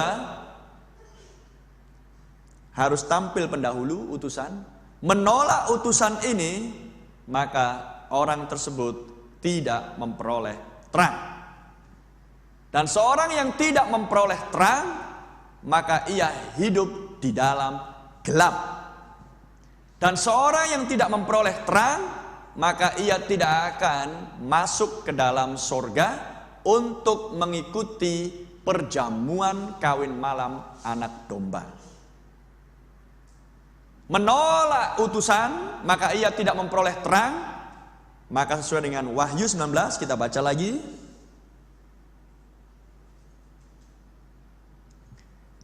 Ia tidak akan menikah dengan anak domba, karena hari perkawinan anak domba telah tiba dan pengantinnya mempelai wanita telah siap sedia. menolak terang, maka Anda tidak akan menikah dengan anak domba, sebab Yesus Kristus adalah sang anak domba. Haleluya. Maka jelas dari nas-nas ini. Coba saya bacakan lagi di Yohanes 1 supaya saudara terang. Tentang Yohanes pendahulu itu. Dan tentang Yesus Kristus yang adalah terang. Ayat 5. Terang itu bercahaya di dalam kegelapan, dan kegelapan itu tidak menguasainya. Datanglah seorang yang diutus Allah, namanya Yohanes. Ia datang sebagai saksi untuk memberi kesaksian tentang terang itu, supaya oleh dia semua orang menjadi percaya. Oleh dia, oleh utusan terang itu, maka semua orang menjadi percaya. Jadi menolak utusan, maka bukan orang percaya. Dan dikatakan di ayat 8, ia utusan Yohanes Pembaptis, ia bukan terang itu, tetapi ia harus memberi kesaksian tentang terang itu. Coba lihat di ayat 7 dan ayat 8. Terang itu. Di ayat 7 di bahasa Inggris, terang, light, L huruf besar. Kalau bahasa Indonesia terang, T huruf kecil. Tapi sebenarnya adalah T huruf besar. Di ayat ke-8 juga sama, L huruf besar, light. Seharusnya terang, T huruf besar, bukan huruf kecil. Jadi Yohanes Pembaptis bukanlah terang, T besar. Tapi Yohanes Pembaptis adalah seorang yang adalah, ayat 6, utusan dari Allah. Untuk memberi kesaksian akan terang, T huruf besar. Ayat 8, Yohanes Pembaptis utusan itu bukan terang, T huruf besar. Tapi dia hanya bersaksi akan T huruf besar. Haleluya. Dan lanjutnya, terang yang sesungguhnya yang menerangi setiap orang sedang datang ke dalam dunia. Ia telah ada di dalam dunia dan dunia dijadikan olehnya, tetapi dunia tidak mengenalnya. Siapa dia? Siapa yang menjadikan dunia? Pencipta. Apa yang dikatakan di Wahyu 10 ayat yang ke-6 tadi? Pencipta langit dan bumi dan segala isinya. Ayat 11, ia datang kepada milik kepunyaannya, terang itu T huruf besar, datang kepada milik kepunyaannya, tetapi orang-orang kepunyaannya itu tidak menerimanya. Siapa mereka? Yahudi. Yahudi dulunya tidak mau menerima terang karena menolak Yohanes Pembaptis. Maka itu dulunya adalah kedatangan Tuhan yang pertama. Sekarang kita sedang fokus kepada kedatangan Tuhan yang kedua. Dia datang bukan untuk Yahudi sekarang. Dia datang untuk, saya potong dulu Yohanes 1. Kita buka di Kisah Rasul 15 ayat 14.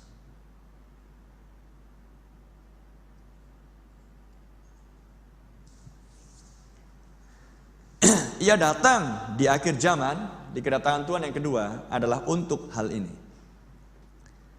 Kisah Rasul 15 ayat 14. Simon telah menceritakan bahwa sejak semula Allah menunjukkan rahmat-Nya kepada bangsa-bangsa lain.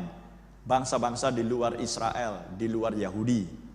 Dengan memilih suatu umat dari antara bangsa-bangsa di luar Yahudi Israel bagi namanya. Umat inilah yang disebut dengan Wahyu 19 ayat 7, pengantinnya anak domba. Yang menikah dengan sang anak domba yang adalah Yesus Kristus. Jadi Tuhan di Yohanes 1 tadi, Yohanes 1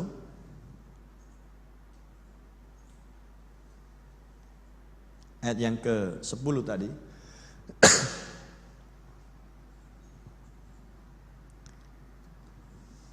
Ia terang, T huruf besar, telah datang kepada milik kepunyaannya, tetapi orang-orang kepunyaannya itu tidak menerimanya. Ya kan? Ayat 12. Tetapi semua orang yang menerimanya diberinya kuasa supaya menjadi anak-anak Allah, yaitu mereka yang percaya dalam namanya. Nah, coba lihat ayat 11. Ia yang menolak. Orang-orang yang menolak T huruf besar terang adalah orang-orang Yahudi. Tapi di kalangan orang-orang Yahudi, ayat 12, ada juga yang mau menerima. Petrus, Nathanael, Paulus, Timotius, Andreas, Matius, dan seterusnya. Mereka lah orang-orang Yahudi yang menerima, menggenapkan ayat 12. Tetapi ayat 11 juga digenapkan oleh orang-orang Yahudi yang lain yang menolak terang. Jadi dua ayat Yohanes 1 berlaku untuk kedatangan terang pada waktu Yesus datang ke Israel. Yohanes 1 juga berlaku untuk kedatangan Tuhan yang kedua bagi bangsa-bangsa di luar Israel. Akan ada dua jenis kelompok ketika terang dinyatakan. Yang satu, terang itu dinyatakan di sebelah timur untuk Israel, dan sudah terjadi 2000 tahun yang lalu. Maka terang yang berikutnya sesuai dengan Zakaria 14 ayat 7 hanya dinyatakan di sebelah barat untuk akhir zaman, untuk kedatangan Tuhan yang kedua, untuk bangsa-bangsa orang-orang di luar Israel Yahudi. Maka prinsip kedatangan Tuhan yang pertama, terang itu datang tapi ditolak, maka mereka menolak utusan, maka mereka tidak beroleh terang, maka mereka berjalan di dalam gelap. Siapa mereka yang dulunya berjalan di dalam gelap di zaman Tuhan Yesus? Imam-imam Farisi dan Saduki dan orang-orang Yahudi seperti Nikodemus, Gamaliel dan lain sebagainya. Mereka menolak terang.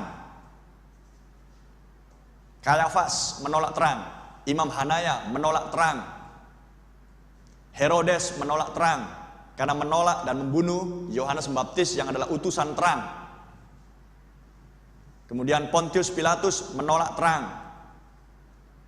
Itulah contoh-contoh manusia-manusia di zaman kedatangan Tuhan yang pertama yang menolak utusan terang dan otomatis tidak memperoleh terang. Dan seorang yang tidak memperoleh terang, maka ia berjalan di dalam gelap. Dan neraka adalah sumber kegelapan. Tetapi surga, firman adalah sumber terang.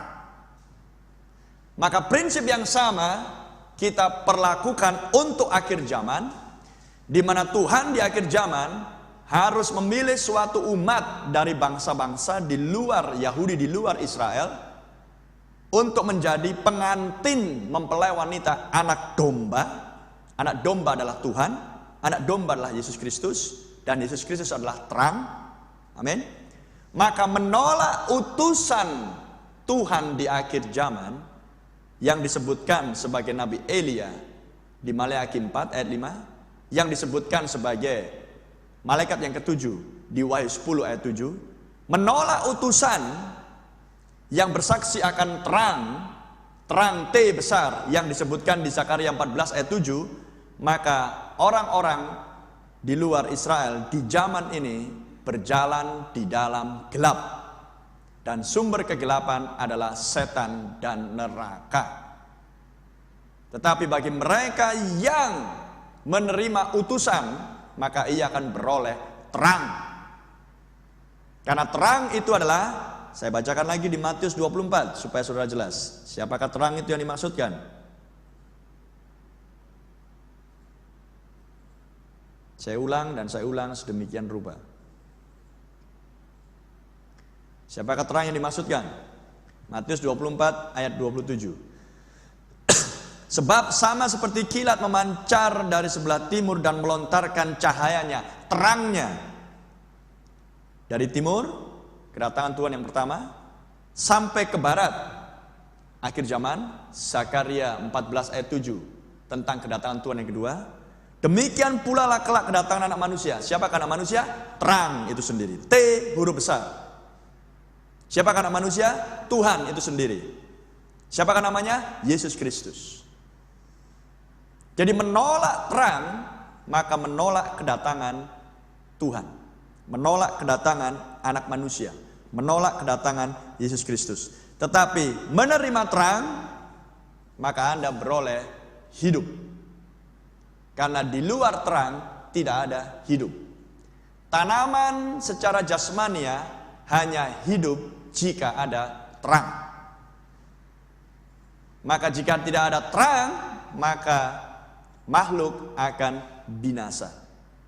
Sama seperti dulunya di zaman Kejadian 1. Coba kita baca Kejadian 1.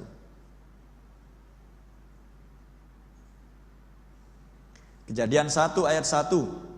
Pada mulanya Allah menciptakan langit dan bumi. Lihat siapa dia? Allah, pencipta. Siapa namanya? Yesus Kristus, terang itu sendiri. Bumi belum berbentuk dan kosong, gelap gulita, menutupi samudra raya.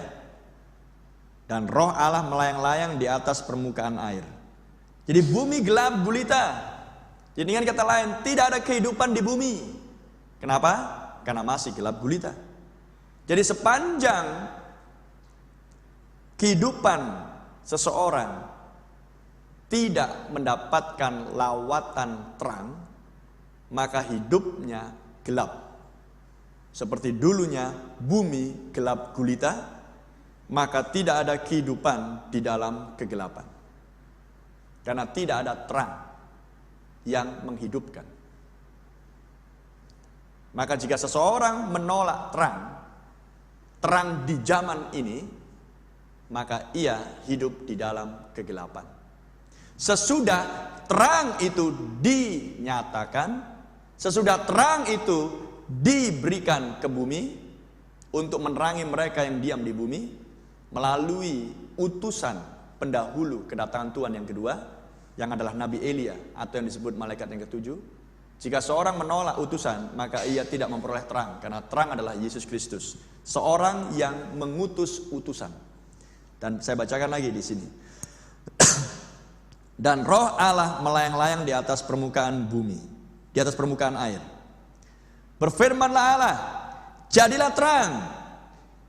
Lalu terang itu jadi. Oh haleluya. Maka saudara bisa melihat yang selanjutnya. Setelah terang dinyatakan, barulah muncul kehidupan. Tanam-tanaman, tumbuhan, binatang, dan yang terakhir adalah manusia.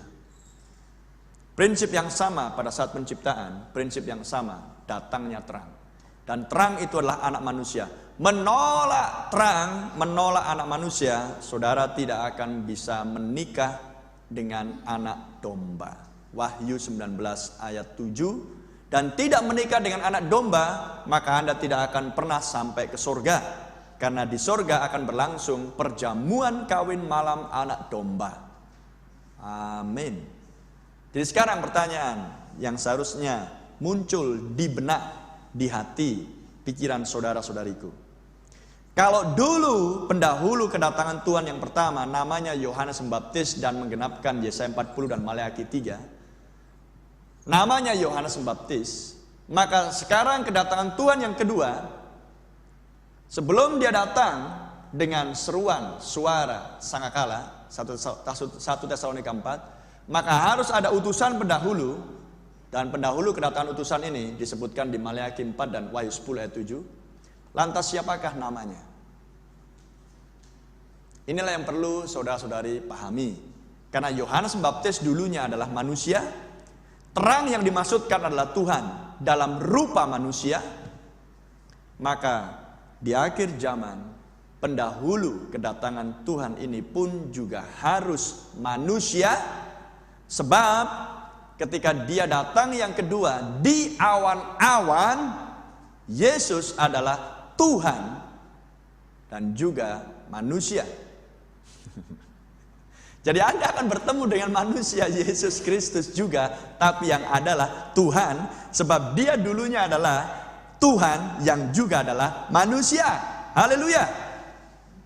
Amen. Jadi jangan Anda berpikir tentang ngeroh. Tuhan adalah roh, ya memang Tuhan adalah roh, tapi Tuhan punya wujud, dan wujudnya sama seperti manusia. Dan dia sudah wujudkan dirinya, bernama Yesus, lahir di palungan, dari rahim perempuan, dan besar, dan berkhotbah, mengadakan mujizat. Dia manusia, wujudnya bukan roh. Dan itu kedatangan Tuhan yang pertama. Maka kedatangan Tuhan yang kedua, dia juga akan datang lagi di awan-awan, seperti yang dituliskan di Kisah Rasul 1 ayat yang ke-8 dan seterusnya. Dan wujudnya dia juga adalah manusia. Haleluya. Tetapi dia akan membawa kita ke sorga untuk menikmati perjamuan kawin malam anak domba. Amin. Lantas manusia pendahulu kedatangan Yesus Kristus, Sang Anak Allah ini, siapakah orangnya? Dan kalau dia manusia, pastilah punya nama. Dan siapakah namanya? Inilah yang perlu kita pahami sesuai dengan nas kitab suci yang sudah kita bagikan pada pagi hari ini. Dan siapakah namanya? Itulah yang perlu kita pahami. Dan seperti apakah manusia ini? Maka jawabannya adalah Yohanes Pembaptis adalah seorang nabi. Maka utusan di akhir zaman juga adalah seorang nabi. Saya tunjukkan pada saudara sebelum mengakhiri sesi yang pertama ini tentang utusan di kedatangan Tuhan yang pertama, Yohanes Pembaptis. Tentang dia disebutkan juga di Lukas 1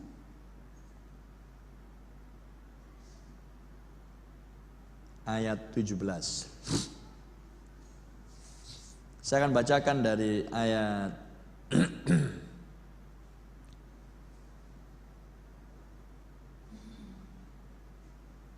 ayat 13 untuk menghemat waktu.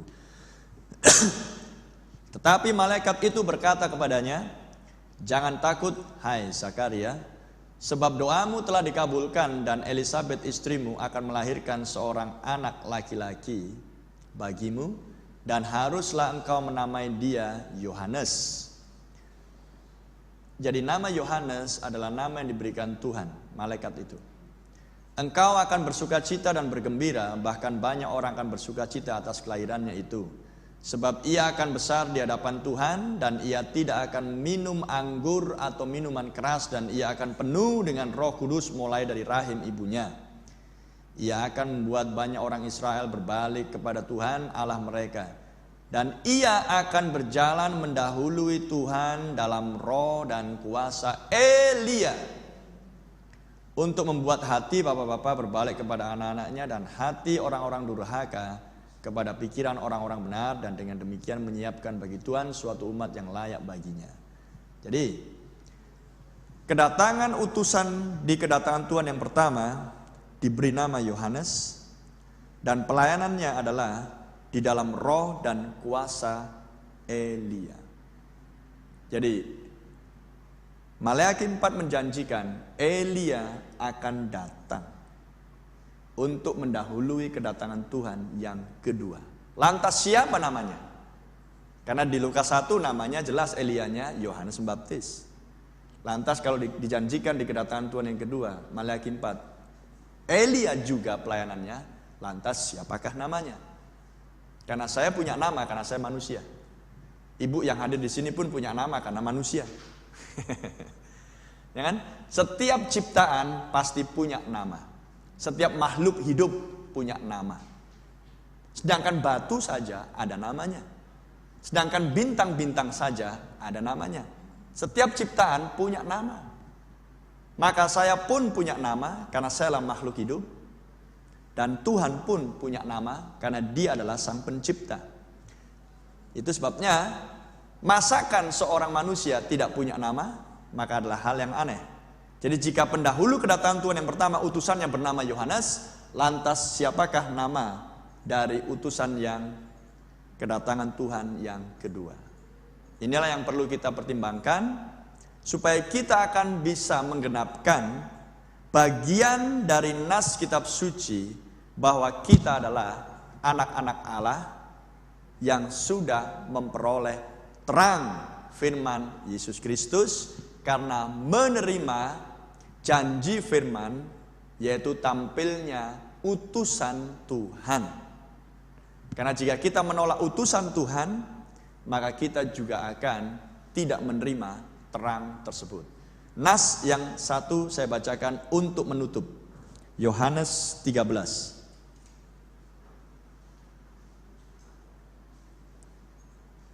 Ayat 20. Yohanes 13 ayat 20. Yesus sendiri yang berkata, "Aku berkata kepadamu, sesungguhnya barang siapa menerima orang yang kuutus, utusan, ia menerima aku. Dan barang siapa menerima aku, Yesus, aku adalah Yesus, ia menerima dia yang mengutus aku." Jadi menerima seorang yang diutus, maka ia akan menerima Yesus Kristus, terang itu sendiri, maka ia akan hidup oleh terang, tidak berjalan di dalam gelap, ada kehidupan, karena di dalam gelap tidak ada kehidupan. Dan menerima Yesus Kristus, maka ia menerima Bapa yang mengutus anak, yaitu Yesus Kristus. Jadi utusan, terang Yesus Kristus dan Bapa adalah satu kesatuan, tidak bisa dipisah-pisah. Dan itu berlaku di kedatangan Tuhan yang pertama dan kedatangan Tuhan yang kedua tetap yang sama. Utusan Tuhan Yesus Kristus, terang itu sendiri, dan Bapa yang mengutus terang harus satu. Amin. Jika kita ingin hidup dan tidak hidup di dalam kegelapan, tapi oleh terang kita berjalan sampai menuju ke surga. Untuk mengakhiri, siapakah nama dan oknum daripada utusan pendahulu kedatangan Tuhan yang kedua? Kita akan lanjutkan di sesi yang kedua setelah makan siang. Haleluya. Baik, kita tundukkan kepala dan hati kita untuk mengakhiri sesi yang pertama. Haleluya. Dan pastikan saudara-saudariku, sekalipun kita berjauhan, tetap mengikuti sesi yang kedua. Dan kita akan lanjutkan di sesi yang kedua. Haleluya. Bapa di surga, kami mengucapkan syukur dan terima kasih buat kesabaran-Mu, buat kasih setiamu. Engkau yang sudah memilih orang-orang-Mu untuk percaya kepada terang dan menerima terang melalui utusan yang Kau utus di zaman ini. Seperti dulunya Engkau yang adalah terang dan mengirimkan seorang utusan, sehingga umat-Mu yang ada di zaman itu bisa menerima dan dikeluarkan dari gelap dan berjalan di dalam terang dan beroleh hidup, dan bisa melihat Engkau naik ke surga. Maka sekarang Tuhan, Engkau sendiri datang, terang itu, melalui utusan-Mu yang memperkenalkan dan bersaksi akan terang itu, dan ada umat-Mu yang mau menerima terang itu, sehingga dikeluarkan dari gelap, berjalan di dalam terang, beroleh kehidupan, untuk melihat Engkau datang di awan-awan, membawa umat-Mu menuju ke surga. Terima kasih Bapa di surga. Terangi setiap pemikiran dan hati oleh terang firman yang sudah disampaikan. Dan biarlah mereka mau mempertimbangkan ini, bahwa ini bukan datang dari teori manusia, bukan datang dari pendapat manusia, tapi ini datang dari janji firman yang Engkau kirimkan di zaman ini, dengan berkumandangnya ketujuh guru seperti yang dituliskan di Wahyu 10 tadi. Terima kasih Bapa di surga. Berkati firman-Mu yang sudah disampaikan, berkati peserta seminar, dan kami akan beristirahat sejenak untuk makan siang. Kami lanjutkan di sesi yang berikutnya. Untuk hamba akan beritahukan siapakah nama dan oknum utusan Tuhan di akhir zaman, dan berdoa supaya saudara-saudariku para peserta mau menerimanya dengan rendah hati demi keselamatan jiwa mereka, untuk mereka bisa menikah dengan anak domba, dan untuk mereka bisa masuk dalam perjamuan kawin malam anak domba di surga. Terima kasih Bapa di surga, berkati kami semuanya, berkati para peserta, saudara-saudari ini, dan terima kasih ya Tuhan atas pertolongan-Mu. Di dalam nama Yesus Kristus kami ucapkan syukur dan kami berdoa. Amin. Saya serahkan pada song leader untuk naikkan satu pujian, memberkati saudara-saudariku semuanya.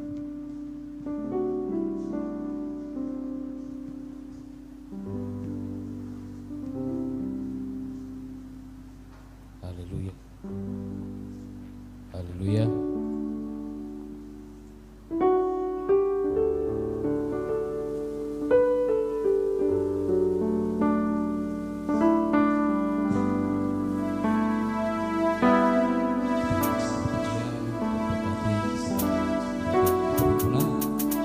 Biarlah firman-Mu lahir di dalam hati kami.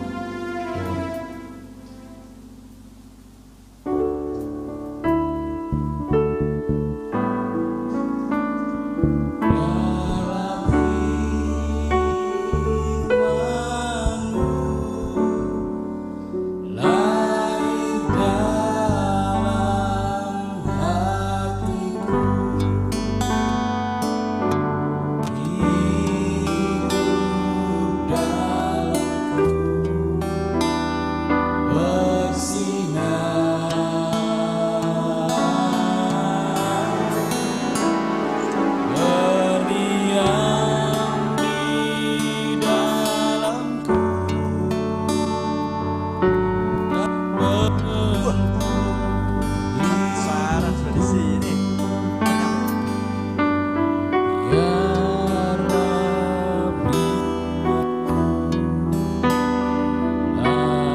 hatiku. Sekali lagi, biarlah firman-Mu lahir dalam hatiku.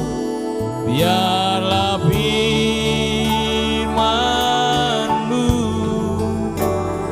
lahir dalam hatiku. Hidup dalamku bersinar,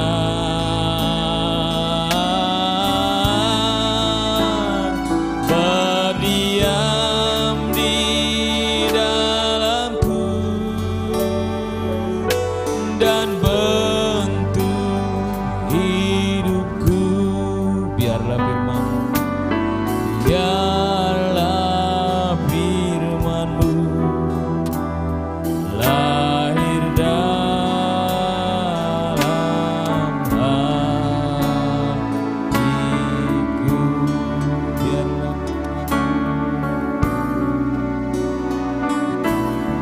Biarlah firman-Mu lahir dalam hatiku. Haleluya. Glory. Tuhan berkati saudariku yang hadir dan juga saudara-saudaraku yang ada di perhimpunan. Nanti kita kembali berjumpa di sesi yang kedua setelah kita menikmati makan siang. Dan juga Tuhan berkati semuanya yang di sana. Haleluya.